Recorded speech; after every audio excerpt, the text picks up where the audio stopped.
Hello, I'm back. Brushed up and ready. How's everybody doing today? Looks like everybody that came from my past live is here. So hello again. Hi, Tracy. Oh, it's raining.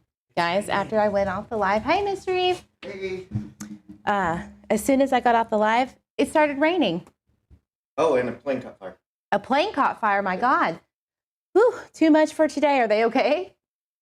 I assume? It's at a line. Oh, wow. Ooh, prayers for them. Jeez. Got struck by lightning. That probably means that we have business soon. No. Oh, okay. Anyway, sorry. So today we're going to continue on the case study that I left off, I believe, on the polygraph. So we jumped from staging to, hi, love you. See you later. Go fly. My computer's not working. Oh, no. Good luck. Oh, Mr. Eve, you're sweet. He's a sweetie. What did you do? I'm just kidding. So yeah, we went over the polygraphs. Yeah, so Harsh did a video on the section I went over about the 911 call. 71% was from the primary offender, and then 15% was from a third-party source, maybe a neighbor, friend, whatever. So I thought that was interesting, but let me recap a little bit on everything that we've gone over, okay, just for the people that are watching the replay or wasn't here yesterday. Hi, everybody. Hi, Justice Janie. Janie or Janie, sorry if I got that wrong. Grammy H. Mallory. Pointer Lover. Again, thank you so much for being a member, Miss Hellcat and Dope for the super chat. And me, you as well. Please hit that like button on your way in or out, whichever you prefer. That would be great. Yeah, it is fascinating, Arian Hicks. Like, I was, again, blown away. I keep saying that, but I really am. Like, every time I go over this, I learn something new because, you know, sometimes you'll skim over stuff when you think you've read it. My ADHD is really bad sometimes, and I just don't really read it in depth, so it's good to go over it again. But polygraphs, let's just go over that one and work our way back up. 43% of the offenders agreed to take a polygraph, and 88% failed them. 4% were inconclusive. And I wonder if they were going to be a failure. I don't know. Be interesting. But the fact that the majority of guilty offenders took that polygraph and failed is reason enough, right, to strongly consider using this investigative technique when faced with a possible false allegation of child abduction. I agree. What's the harm? You know, if you didn't do anything, chances are you may pass. They are faulty. These things are not used in a court of law as evidence because of the lack of, I guess, validity, right? Can't prove that it's actually a scientific tool. So, but it's a good tool. Even the FBI CARP recommends it, right? It's actually in the child abduction rapid response team. See if I can find it. I know I downloaded it. Let me pull it up.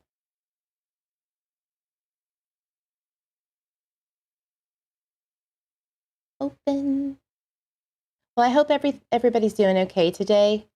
Sorry if I went kind of ham or too ham, but I stick by my story. I mean what I say and I say what I mean.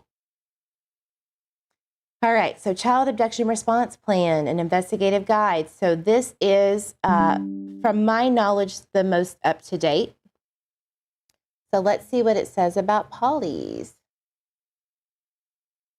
Here we go. Polygraphs. Let's just go over that real quick. In the FBI CARP PDF, it says in any child abduction, consideration should be given to administering a polygraph examination to any individual, including any parent, custodial adult, or family member or associate whose statements are inconsistent or whose alibi has not been cooperated to the satisfaction of the case agent investigative team. Hold on, guys, 1 second.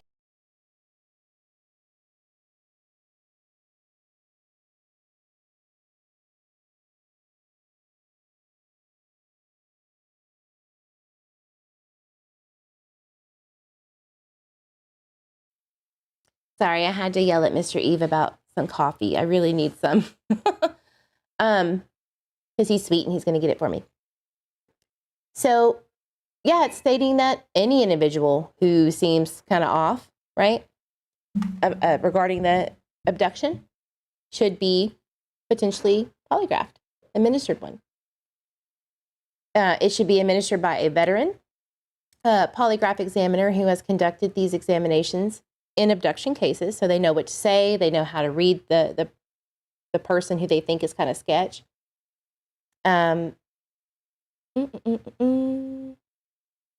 Ideally, this examination should not be conducted following many hours of an... Oh, all right. Now, who do we know took a polygraph very quickly after the disappearance, the reported abduction, the reported alleged abduction of Summer Wells? Their parents.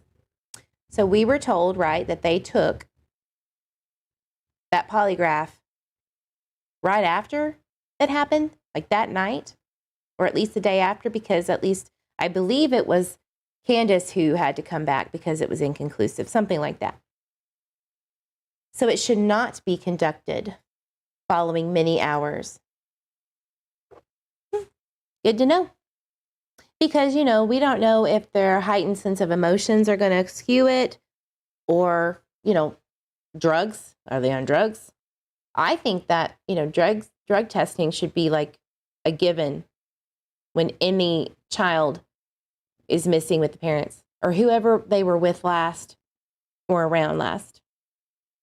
Brooke said, yes, Candace had to redo her polygraph. That's interesting, right? Lisa, yes, and Candace could not and had to come the next day or so. Interesting.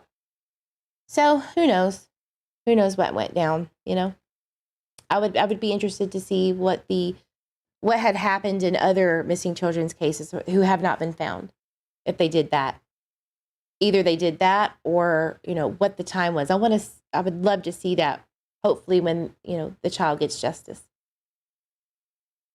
Benzos can help fake a test. That is actually a fact. That is in a OJP DOJ report that opiates and other, you know, benzodiazepine and other opiates like that, opioids, can hinder a polygraph test. You were right. Robin, when did Tyler have his poly? So I know that there was one, and I don't know if it was right after Michael went missing. I'm not sure the exact date, but I do know that there were two taken separate from each other. I do know that, and I'm pretty sure it was in a good window of time. I'd have to look and see if there was an exact date. I don't think Brady said anything about that. So I'll have to get back to you on that because I don't know for sure. They can definitely lie and say you passed when you didn't, and vice versa. Grammy H, good point. They don't have to be honest to the public. They don't have to be honest about anything in an investigation. Police can lie to you. They've said it. They've done it. It could be an investigative tactic to make the parents feel safe.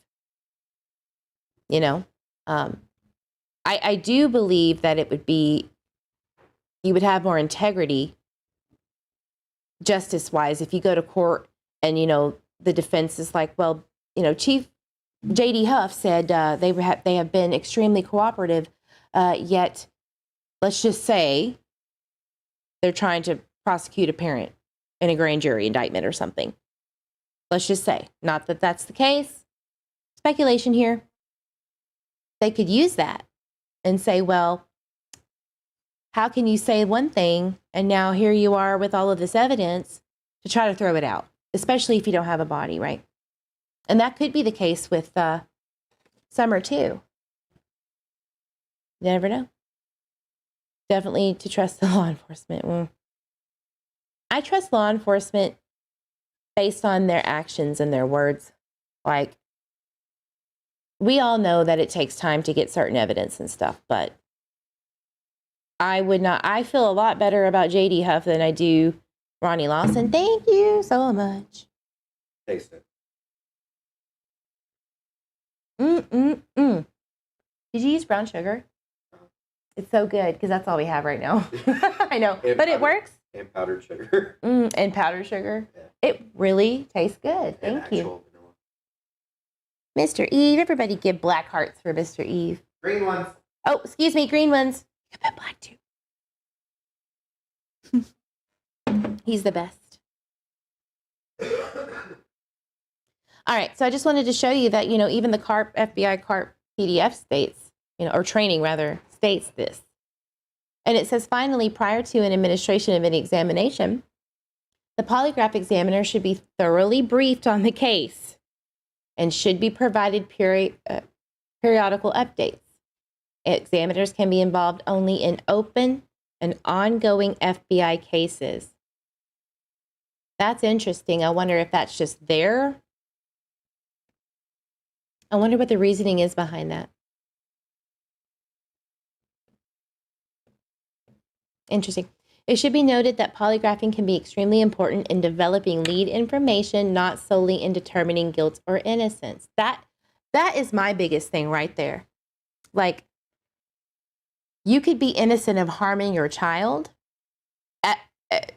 What I mean is, like, at that time, you may not have had them get gone then, but maybe there was something going on beforehand where a question like, did you harm your child? And it's, shows deception. Well, maybe there was something going on beforehand that, I don't know, leads to that tip that maybe somebody saw that and saved them and took them away. And you know what I mean? It's to get the brain going on different ideas for the investigators, not because they're trying to prove innocence or guilt. And honestly, that is kind of how I'm thinking in this entirety of Michael's case. I don't want the parents to be guilty. I hope they're not.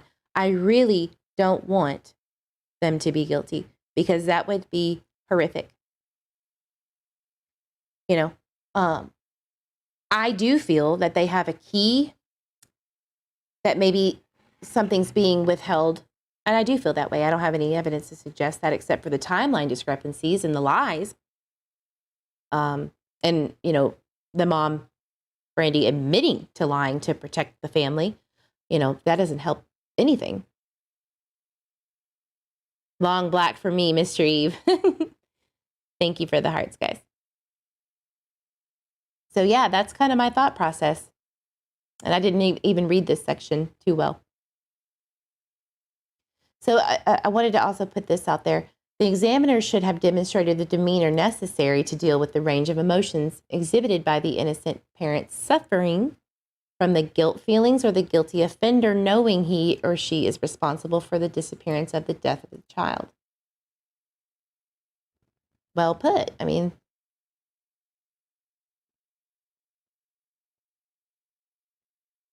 and it doesn't say people around the family or around the child in the sense of non-family. They said everybody gets one that's being sus. I want people to know that because they're going to try to skew this shit on a video. In any child abduction, consideration should be given to administering a polygraph examination to any individual. And it even says including a parent, custodial adult, or family member, or associate whose statements are inconsistent. They specifically put family members 3 times, or who was taking care of the child. Which makes me, this is speculatory, but it makes me believe that it's really more than likely a parent. Because why? Less than 1% are stranger abductions. I do believe there's an updated percentage of 3 now, but that's very, very rare. Robin says there's no mention from law enforcement that they saw Tyler on cameras, have they? No, but there are people who have been interviewed by law enforcement that have stated in passing that they did see that he was caught by the splash pad on CCTV footage, and even Brandy has said that. So it wouldn't be. I would feel comfortable stating that the man in the walking photo is someone else. It doesn't. To me, it doesn't even look like him. It's highly unlikely. All right, let's go back to the article. It's already 17 minutes in. So let's scroll back up and go back to, gosh, it's really storming. It hasn't rained in a long time. Not like this. I think y'all could probably hear it. I don't know. Crazy. If it disappears and I go off the screen, it's because the lights went out. It's lightning pretty bad. All right. So again, false allegation of child abduction is the case study we're going over. The average age of the victim was 5 years old. Killed primarily by biological parents. They were killed because they were unwanted or viewed as an obstacle to a desired goal. And victims of abuse or maltreatment that ended in fatality was the second reason. All right. These are very difficult cases to prove or resolve successfully because the evidence, the lack of evidence, and whether the parents or some other person with responsibility for the victim played a role. And it also states that, law enforcement challenges is to decipher what is evidence and what isn't, because these babies live with their parents and their caretakers every day, right? So if there was an accident, it could be legitimate. There's really no proof to say, one way or the other, if something went down that it didn't from the parents' perspective or what they say. So I could see how it's very hard for law enforcement to kind of get a grip on these cases. Like, I get it. It's got to be physical evidence to put to, if they did something to their child, you have to have the body or have evidence to suggest that, they were unalived, right? Bad idea, Brooke. Let's see what y'all are talking about. Give that man a wrench. Nope, I ain't doing it. He'll start willy-nilly putting dope in timeout because we talked too long on the phone, or Heather. Mr. Eve starting stuff in the chat. Good Lord. Do I need to put you in timeout, Mr. Eve? I'm flying. I don't know what you're talking about. I see you typing. I literally see you in the chat. You can't be texting and flying, sir. He's flying on his, what? He's flying in a thunderstorm. Okay. This was really interesting to me right here. When a parent or other caregiver is involved in the death of the child, the homicide may be disguised or alleged to have been an accident. That makes sense. The false claim of the abduction provides a means to explain, the disappearance of the child and to shift the focus toward an unknown kidnapper, right? We know that. It also serves to preserve the image of the ill-fated good parent, garnering sympathy and attention, not unlike that of Munchausen syndrome by proxy, which we know is, a child dying slowly over time from fake illnesses. Dory, welcome to the evening crew. Thank you. Dory. Do not, ma'am, as part of your members only package, do not lock your keys in your car for the third time. Don't do it. Don't do it. Advice from Eve. All right, so law enforcement challenges. It's basically that there's no witness.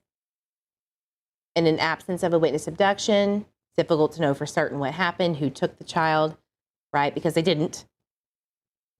So it's hard to see where to go from there, I would assume. Yeah. Says also one of the most difficult challenges in these cases is that a victim's bodies are often well hidden, enhancing the charade of a missing victim and delaying their discovery. That's a huge one. It really makes me think of Harmony Montgomery and Summer Wells specifically, and Michael Vaughn. But they're often well hidden, meaning the parents either had to really think this out, plan this out. And I would think that it would be easy to do within a few hours if something happened. It had to have been really, before calling 911, it had to have been something specific or they had help from other parties. That's just me. Dory, I love Eve's advice. Yeah, it's, I do what I can. It also says delays in body recovery allow what limited evidence may be present to decompose, deteriorate, or vanish entirely. And vanish? That means that they just don't know what the hell happened. But somehow the parents confess and they probably never found that child. That's crazy. So it makes me feel like this happens more than we think. And that's just how I feel. So it goes over the victim characteristics again. Average age is 5 with non-family abductions or stranger abductions. The average is 11 years old, female. Ironically, it says which found that children younger than 4 years are at greatest risk of severe injury or death by their parents or caregivers because they're dependent on their parents.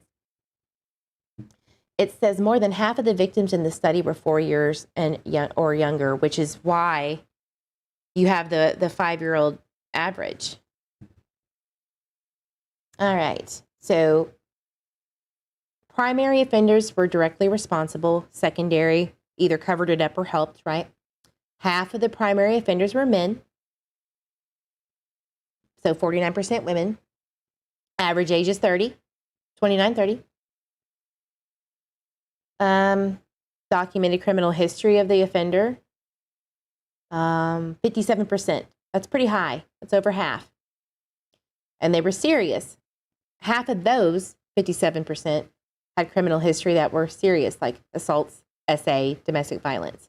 12 of those people, of 61, had been arrested and or convicted of larceny or theft offenses, and 11 had prior alcohol or drug-related convictions. I'm surprised it isn't more than that because, just because you don't get caught doesn't mean that you never done drugs or that you weren't on them, right? Or that you had a drug addiction. So I would wonder if they would go and look back at those cases and see if they were actually abusing drugs, like with an interview or something.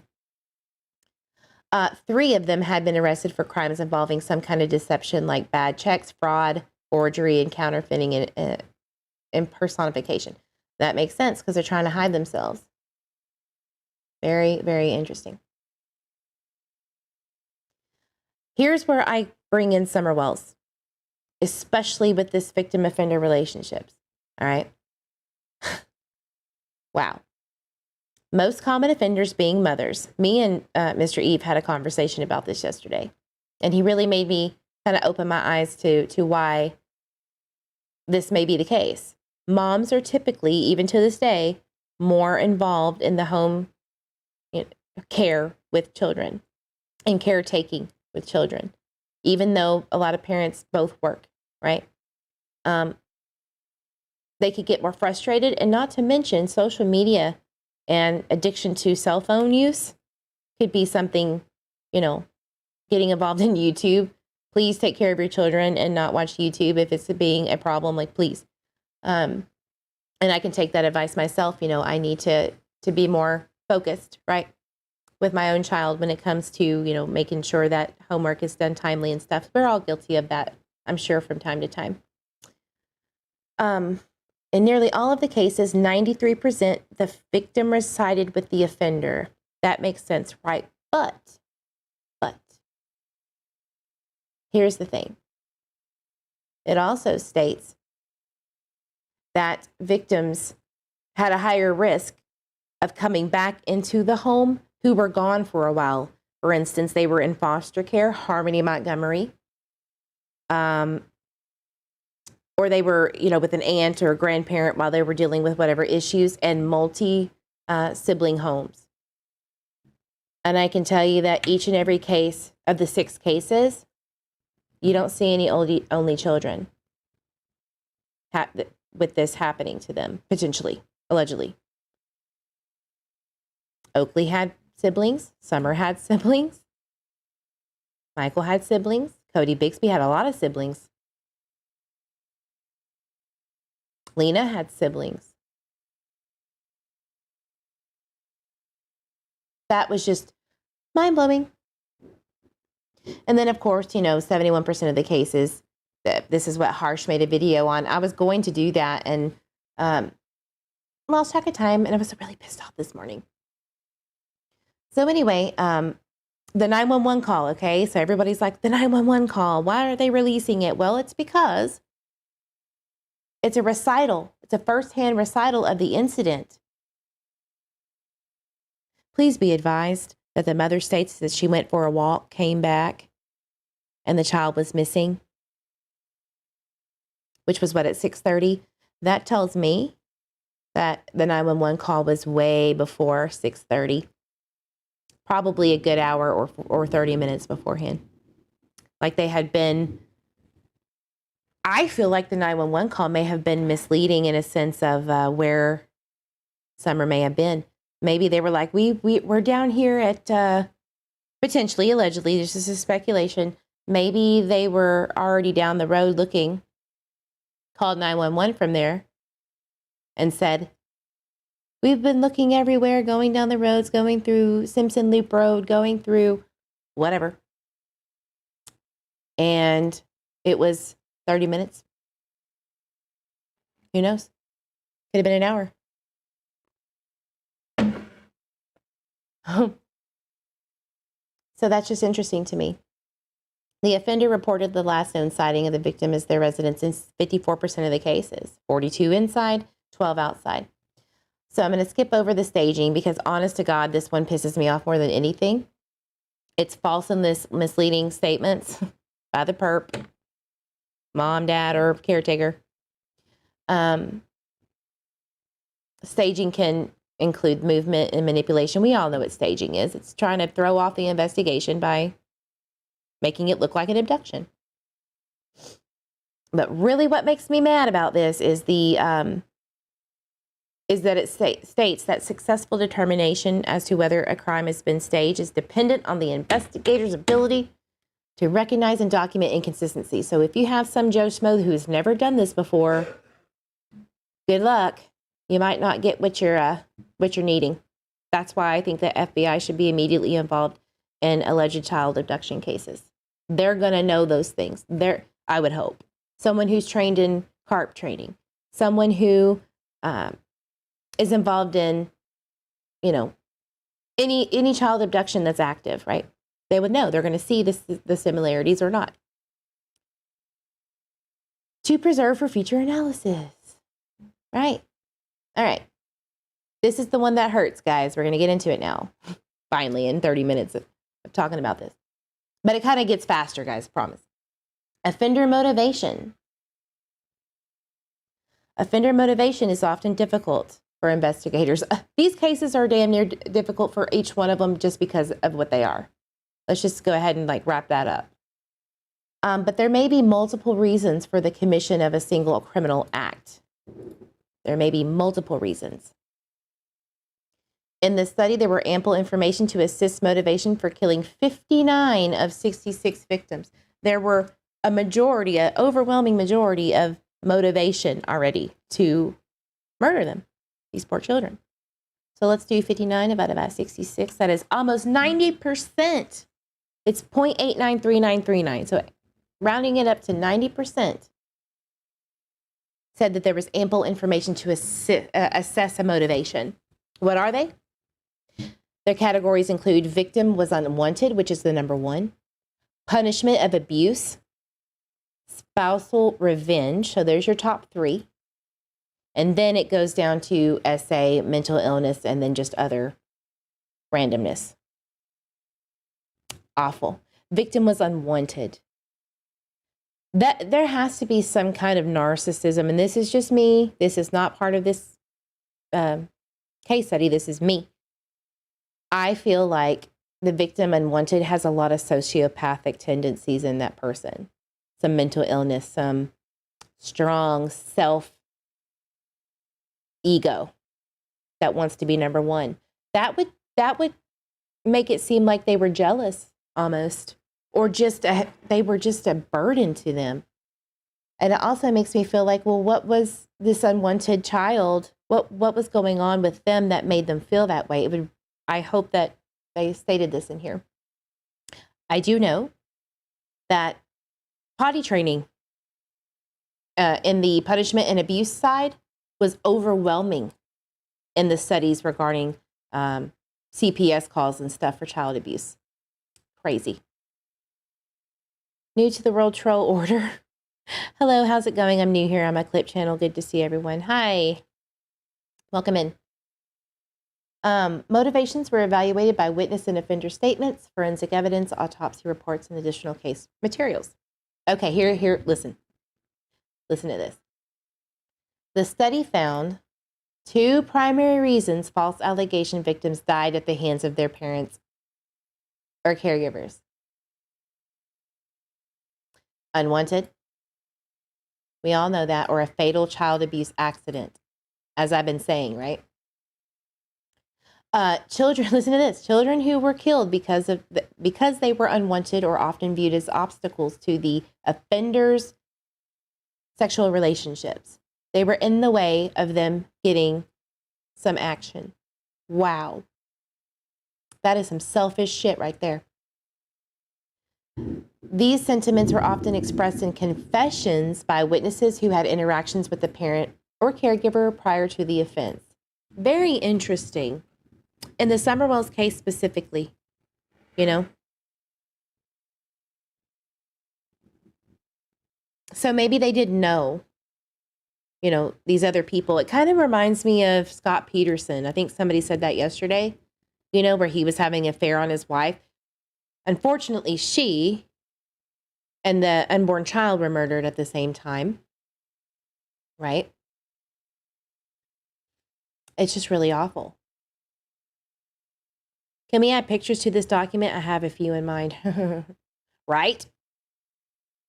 Here, I'll go ahead and put one that was not found guilty.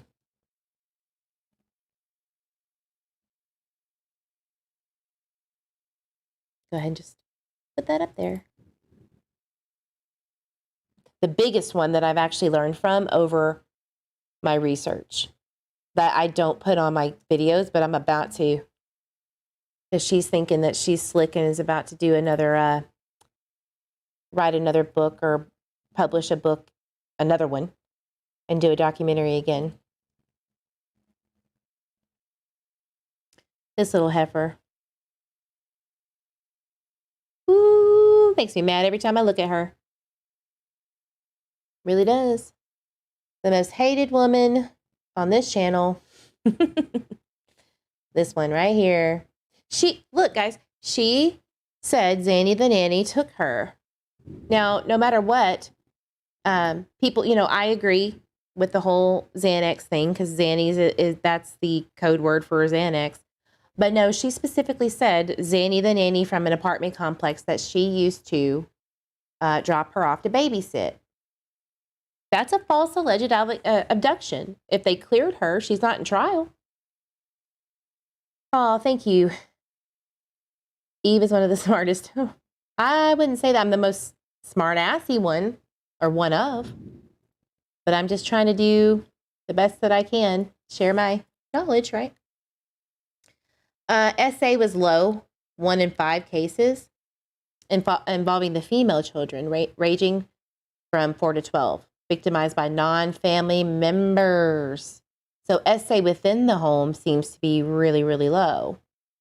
So there it says it. Low incident of SA motivation and false allegations, 8.5%. But it does happen, though, that they know of, right?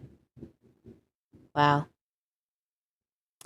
These homicides in general appear to be a means for an overwhelmed parent to get rid of their burdened child. I cannot wrap my head around that. You know, I don't have that brain. I don't have that kind of brain. Oh, Casey Anthony is definitely a sociopath. I would agree if someone were to diagnose her, I would be like, you nailed it. I trust you and your diagnosis. So it says a small number of SA cases occurred within this sample is significant compared to the high incidence of SA cases, motivated cases involving non-family abductors, right? Because that's their MO with non-family abductions. Intent to kill. Okay, trigger warning. Hold on to your booties. This is very, in my opinion, hard to hear and hard to fathom. In almost half the cases, or over half, the action that caused the victim's death was clearly intended to do so. Over half of them. Yes, please. Drop the child off somewhere safe. It's okay to admit that you can't handle things. It's okay to take a break. It's okay to call somebody. It might hurt the child. It might hurt their feelings, and they might have, and you know, that's kind of the sociopathy though. Like you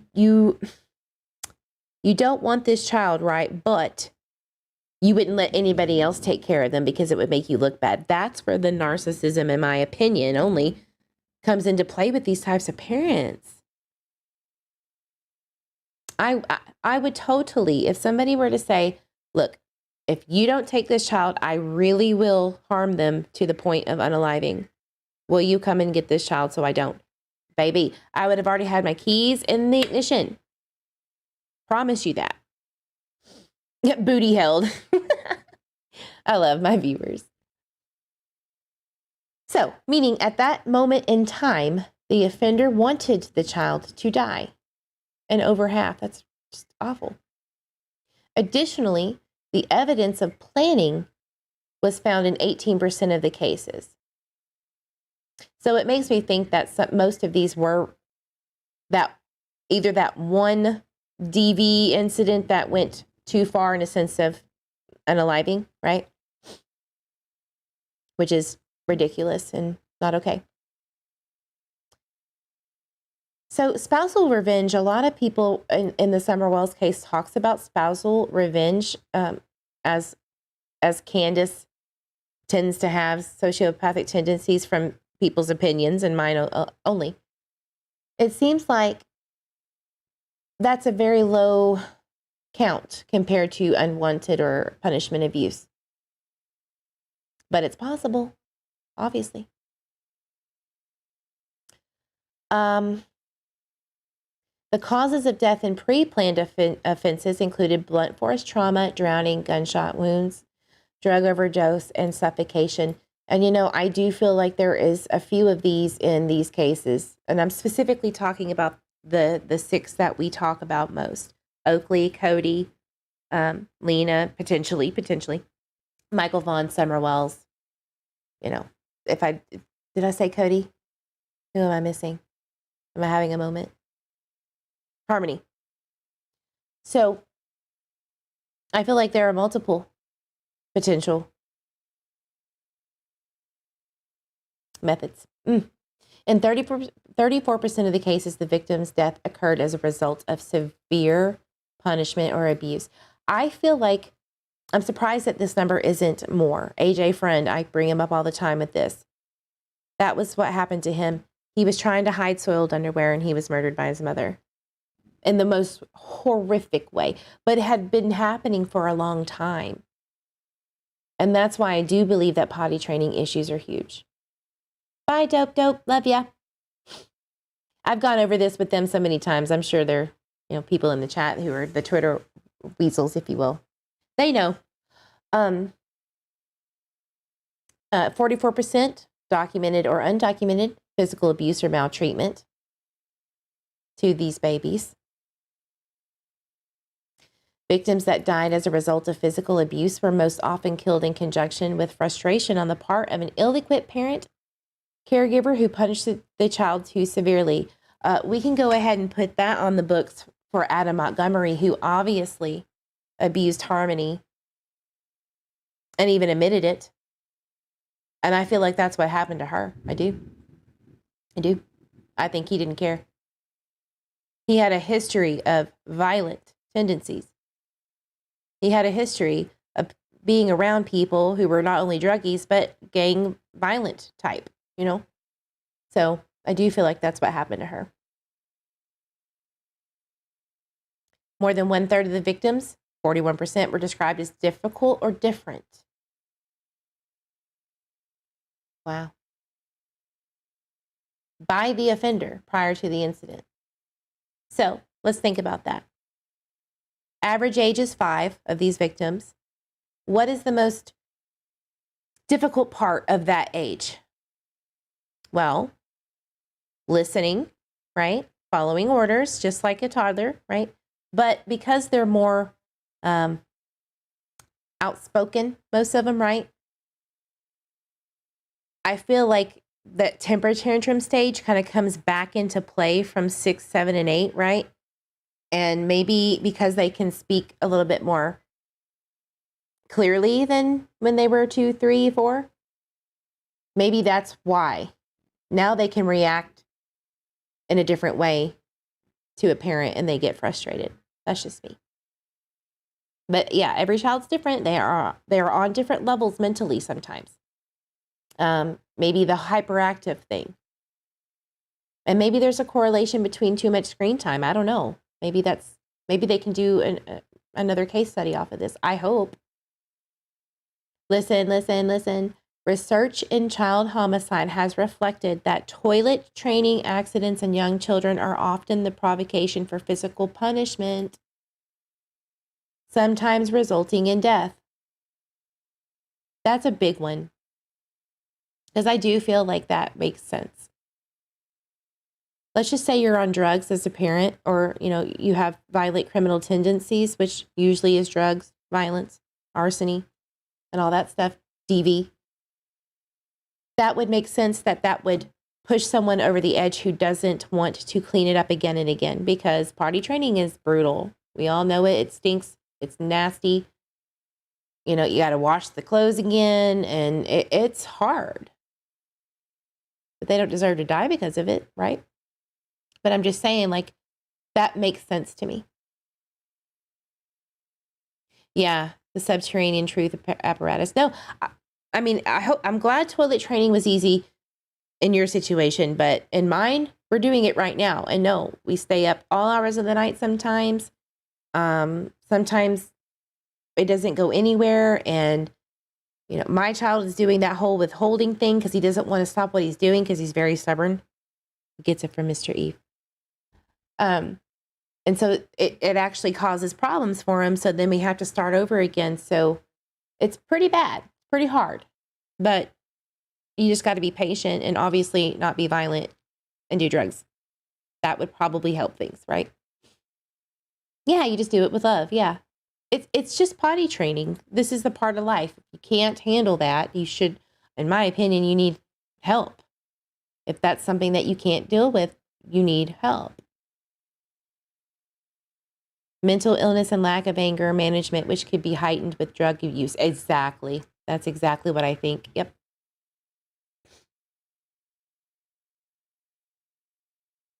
All right. That blows my mind. Several of these cases in this study revealed that toilet training and other issues associated with the victim's evacuation of feces or urine were precipitating factors, meaning it led up to it. Let me read that again for the people in the back. Several of these cases, 61 victims, revealed that toilet training and other issues associated with the victim's evacuation of feces or urine were precipitating factors in their deaths. It led up to this point. Think about it like this, though, guys.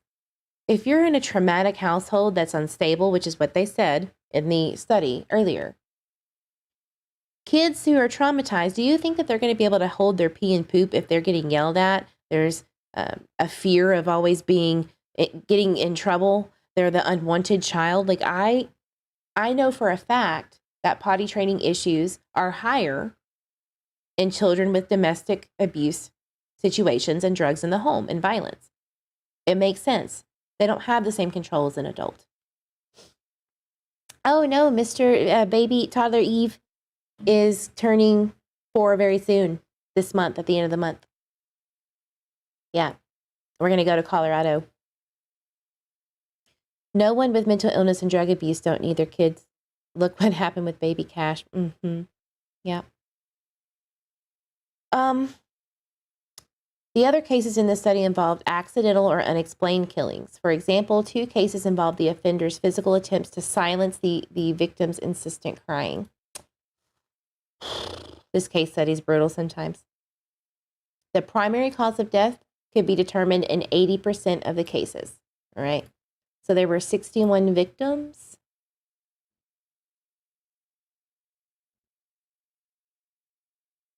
So hold on.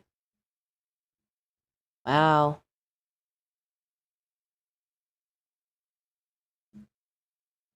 Hold on, I'm doing some math. One moment.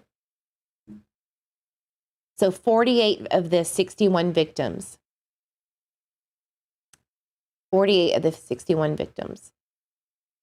They could determine death, the cause of death. The 3 primary causes of death were blunt force trauma, choking, asphyxiation, and drowning.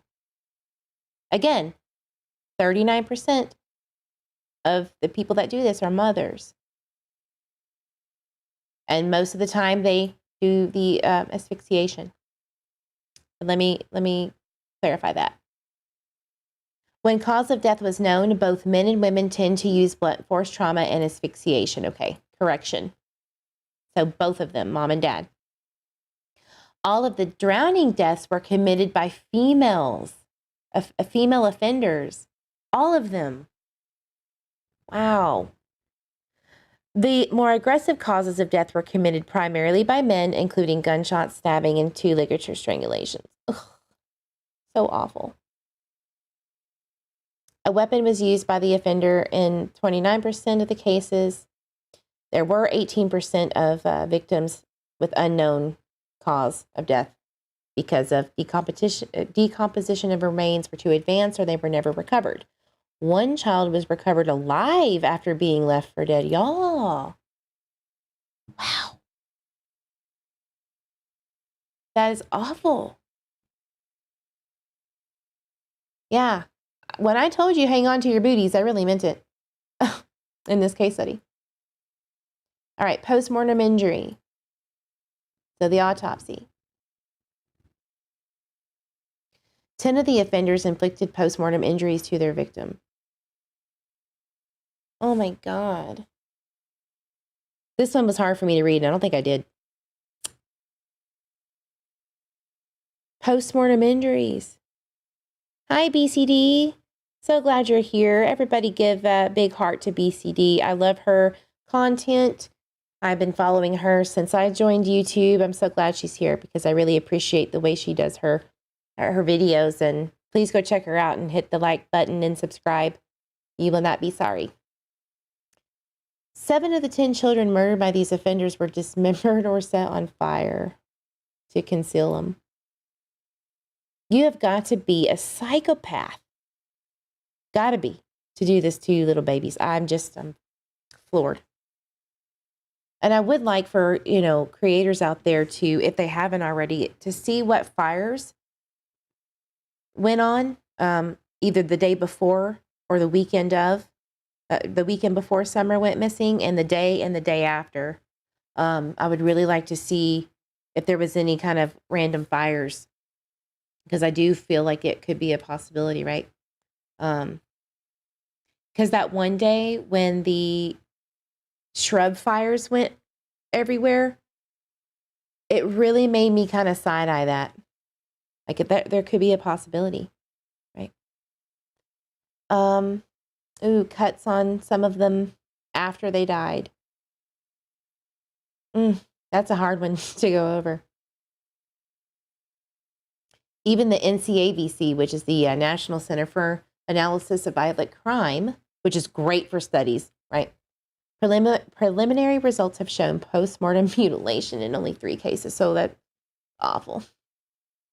So they were still mad at this child who had been unalived. They're still mad and took it out on these children. This is psychopathy at its highest level. And that was only out of 175. So,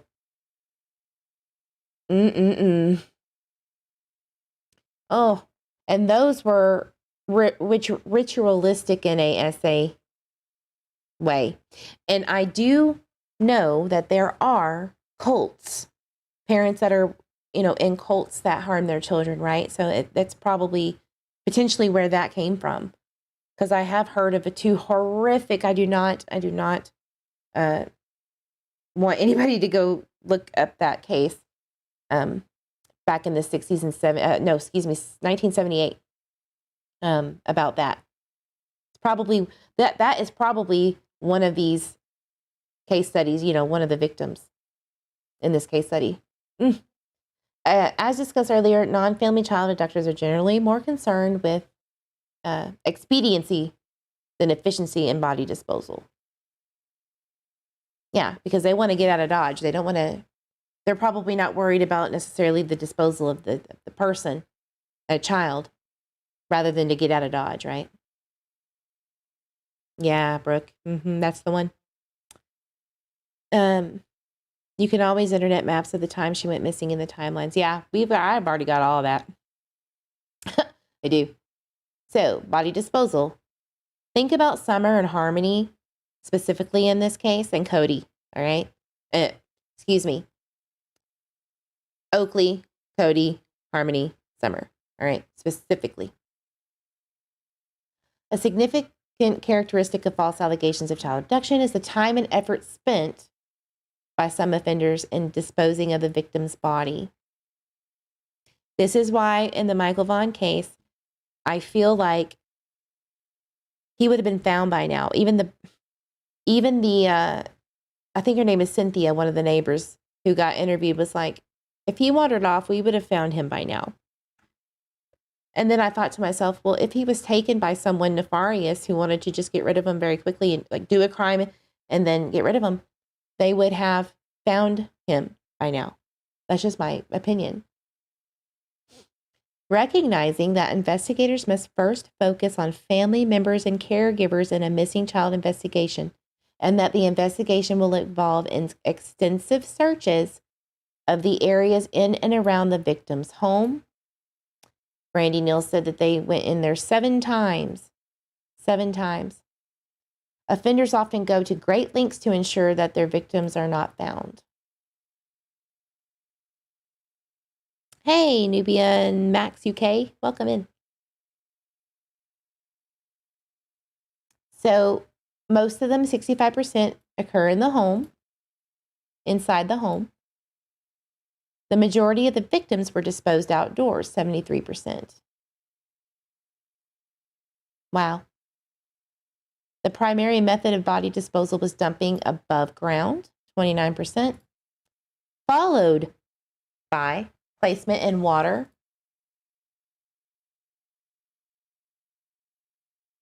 18%. Keeping the body submerged so that they're not found. That is extensive. That is making sure that body is not found.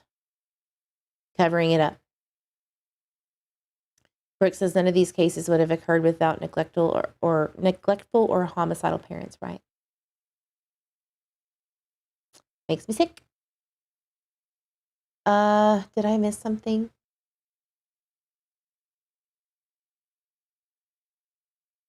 Body disposals and false allegations of child abduction are often effective because the offender has time and privacy to prepare for and carry out the body disposal. 2/3 of the homicides occurred within the privacy of the offender's and victim's home. That makes sense, right? And in most cases, the primary offender reported the child is missing. Right, we already read that. Because the offender has control over his or her environment, to a certain degree. The response time by law enforcement, he or she is will often allow ample time, sometimes even days or weeks, before reporting the event to police. And these people have multiple siblings in the home. That's what blows my mind. And they usually have younger siblings or around the same age. Again, the average is 5 years old. That happens to these babies. That's the average age. So it really blows my mind. In 11% of these cases, listen up, the offender drove over 30 miles to ensure the victim would not be found. 30 miles, 11%. So out of the 61 victims, I like having numbers, like the actual number of victims. Where is it? In 11% of the cases.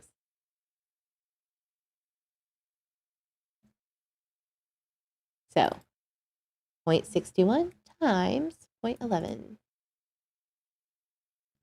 Wow. That's really low. So although 88% of the victims in the study were recovered, it is worth noting that 19 of the 24 victims whose remains were recovered upon the offender's confession would most likely not have been found if the location had not been furnished by the offender. 19 out of 24. 19 of the 24.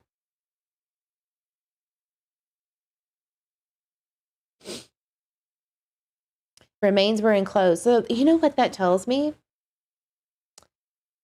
They are really good at hiding these babies. I mean, good. But I want to know where they hid them. You know, like it would be good to see, and it would not be good to see, it would be heartbreaking, but was it here, there? Was it somewhere that was in their childhood memory? Like, where was it in relation to the offender specifically, right? Maybe we'll find out here in a second. Remains were enclosed in some kind of packaging, plastic bag, sheet, blanket, box, duffel bag in 45% of the cases. More than half, 61%, were found fully clothed or partially clad. Like they didn't even take the evidence off of them, which would be clothes. Thank you, Nubia. Casey Anthony, yes, BCD, you read my mind. I was just about to say it reminds me of the duct tape and the sticker and the blanket of Kaylee Anthony. Mm-hmm. The T-sheet stash, yep. Campgrounds, Wells. I'm thinking Utah. I've always thought that Utah is a potential place. I do. Or with Grandma in Wisconsin. She left to go, in September or August. She hightailed it up to Wisconsin because Mr. Warren Herrera was getting out or released from supervision, right? In that mental facility. You can just throw them out like trash, right? 73% of the cases, there were clear indicators that the offenders were familiar with the body disposal location. So here we go, answering my question, right? Body disposal sites were in the routine activity zones of the offenders or were in areas visited or otherwise known to the offender. It's like I'm psychic or something. Because I didn't read this section too much. It was really bothering me. But I really got to make a note of that because I'm really connecting on the Summer Wells case. Routine activity zones of the offenders were in areas visited or otherwise known to the offender. It wasn't some rando place. They knew where to go. It's very high, 73%. The distance between the reported abduction site and the recovery site was less than 1 mile in 36% of the cases.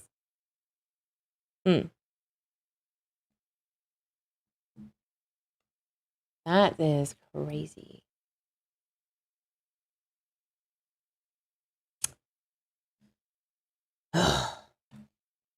Twenty-two victims. Of the cases within 5 miles, in 53% of the cases, so let me reread that, I'm sorry. Oh, so 36% was in the mile 1, and 53% was in the 5 mile radius. So that leaves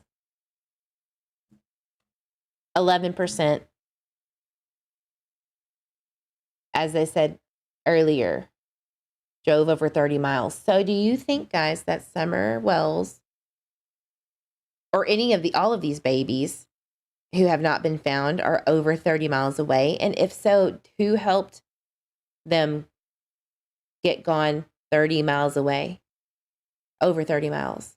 There would have to have been someone, if it weren't them, somebody who helped in the family, maybe a friend.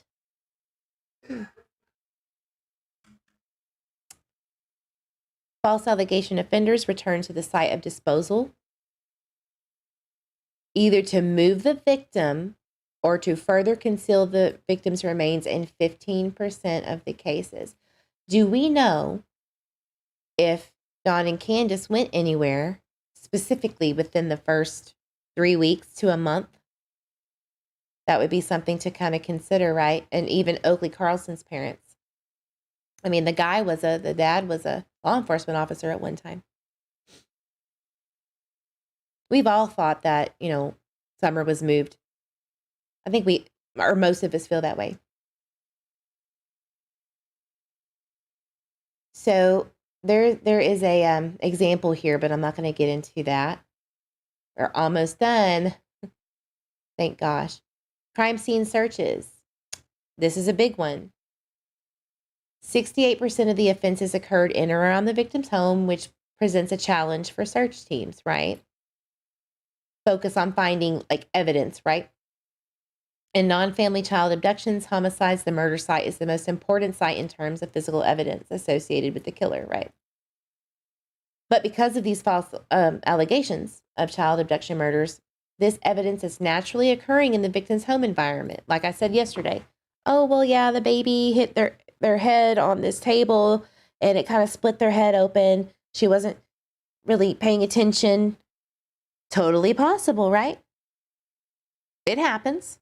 Accidents happen in the home. So how would they know that the blood on this, said counter is really nefarious? Gatlinburg. Very good, Brooke. That's what I think. Bays Mountain. Cemeteries. The presence of blood can be argued as a remnant from a benign cut or nosebleed, so they took the roads right out of my mouth. Nevertheless, it is critical for investigators to conduct thorough forensic searches. Excuse me. Listen, 75% homicide location and reported abduction location were within 1 mile of each other. That's a big number.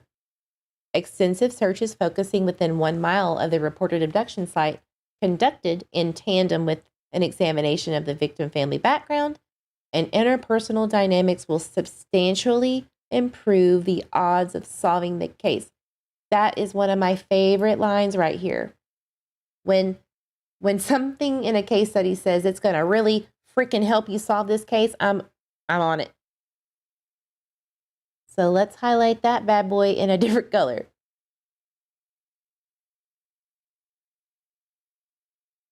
Let's really make it pop. Let me say that one more time, y'all. Extensive searches focusing within 1 mile, which is what happened to in many of these cases, right? It's just, that's the CARP's, FBI CARP training. It even says it in there. So focusing within that 1 mile with the examination of the victim family background and interpersonal dynamics, who they were either hanging out with or associating with around that time, will substantially improve the odds of solving the case. Oh, thank you so much for the super sticker. I appreciate that. Thank you. I think Dawn took off to Knoxville about 3 weeks in. I don't know. I still feel kind of fishy. Treat me right. Oh, that's right. Thank you so much. Yeah, I still feel kind of weird about Jonesboro too, though. Be interesting to see what's under that construction. All right. Turn that bad boy back to yellow. Well-planned, patiently executed interviews of victim, family members, and caretakers are critical. In this study, statements made by the offender early in the investigation led to them becoming suspects in nearly half of the cases. Wow. Is that why the 911 call, which is probably the earliest statement made by an offender, if they in fact called 911 and not a third party, is that why they keep it close to the vest? Well, that's what it said. It's a reciting of what they said happened. And I have a feeling that these 911 calls are the driving force of what they said in the first, hour of showing up on scene and what they explained. I bet they compare it like a mother, including, neighbors, what they saw or heard, right? You think they're close to home within 10 miles? Probably, maybe. I don't know. Everybody's different, especially out in these rural places, Confessions contributing to the resolution of the homicide occurred in 62%. That's very interesting. So 40-something odd, almost, 47 or 46 out of the 61 in this case study. When an investigator responds to a report of a missing child, he or she is often faced with the emotionally distraught family members, right? Oh no, my poor child that I harmed, right? Screaming, crying, spitting, whatever. After methodically collecting information from family members and caretakers, the officer must make an initial assessment that includes the possible explanations, right? Runaway, non-family abduction, mysterious disappearance, or that false alleged child abduction. So guys, this is also coming from FBI CARP and other, case studies.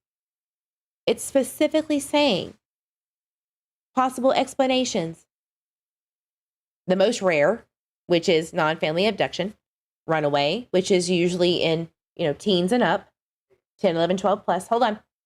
And then mysterious disappearance or a falsely alleged child abduction. Those are the 4 possible explanations. There's no evidence of a witness, right? They have to look at the family dynamics and interpersonal dealings with said family members. Do you see why I think that when they can't find children, it's really becoming clear from this case study that it's because it really could be from the parents. And it makes me kind of reevaluate my stance on John Benet Ramsey now. I have to look at that too now that I'm comparing. So they're saying that CARP, which we saw right here, it's full of just beautiful information,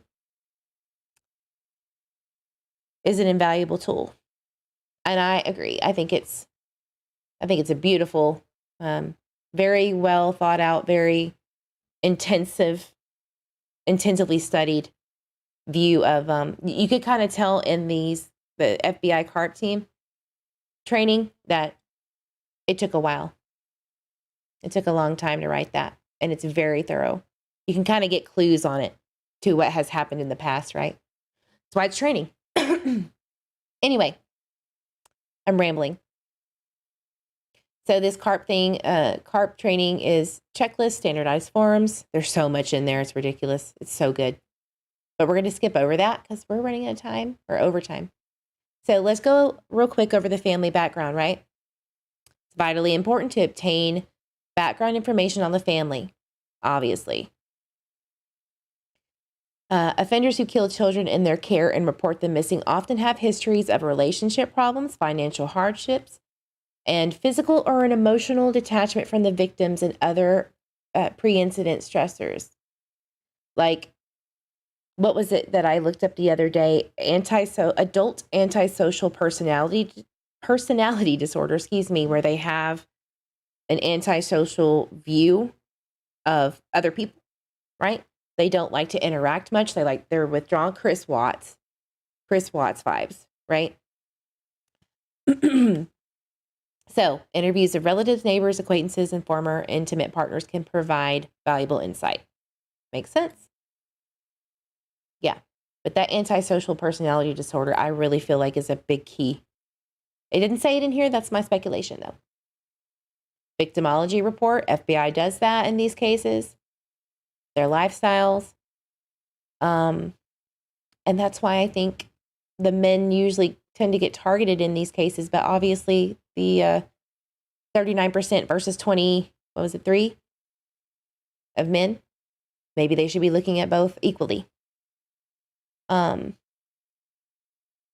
we already went over the polygraph, which was amazing. So, conclusion, woohoo! Age is 5, again. Cause of death, blunt force trauma, and asphyxiation kind of go hand in hand. Most of the homicides were committed by biological parents. Occurred in the victim's home, majorly. More than 2/3 of the victims were killed inside or around their residence, and primarily disposed of outside in a concealed manner.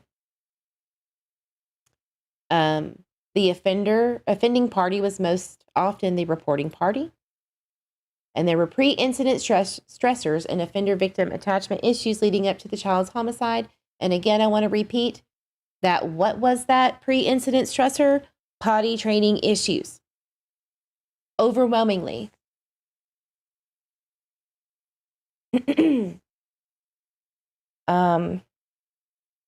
We'll skip all that.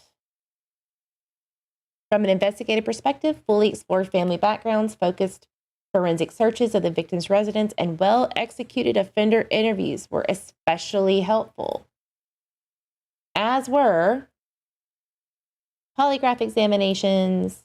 You don't say, even though they can't be used as evidence.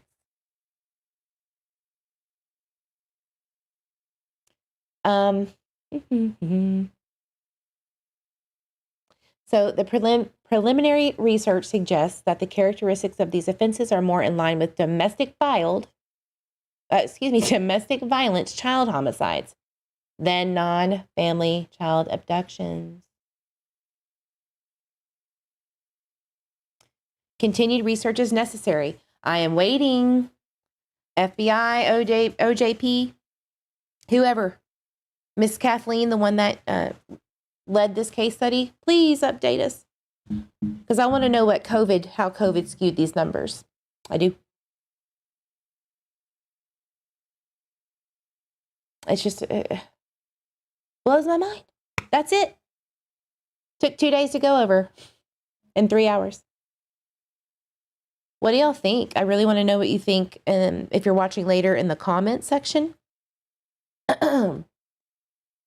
I think that this is one of the most amazing case studies, informational wise, that we would never have thought of, the results being, if we didn't have this. This is, look, you could pick any missing child case where the parents were proven guilty by law and read this, and overwhelmingly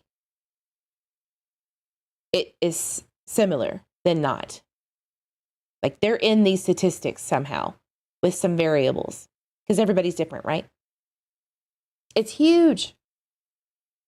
And I will keep preaching this case study until everybody else knows about it and can recite it, at least verbatim, on the big topics, because this is the way. If you're gonna cover missing children's cases, know what you're talking about on a statistic level, not just non-family abductions. Know the whole shebang and the whole possibility. Don't pigeonhole yourself into one possibility, or you're never going to help find these children or spread awareness the correct way. It's not fair to them. It's not fair to the babies. I'm reading the chat. I've really been bad about that today. I apologize.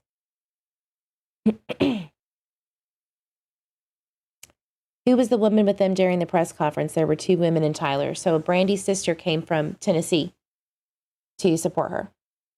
Yeah. Eva modded me on accident last week. I sure damn did. I'm sorry. I don't know what happened. Oh, yeah, the chat was going too fast, which is a good thing. It's a good problem, but I fixed it.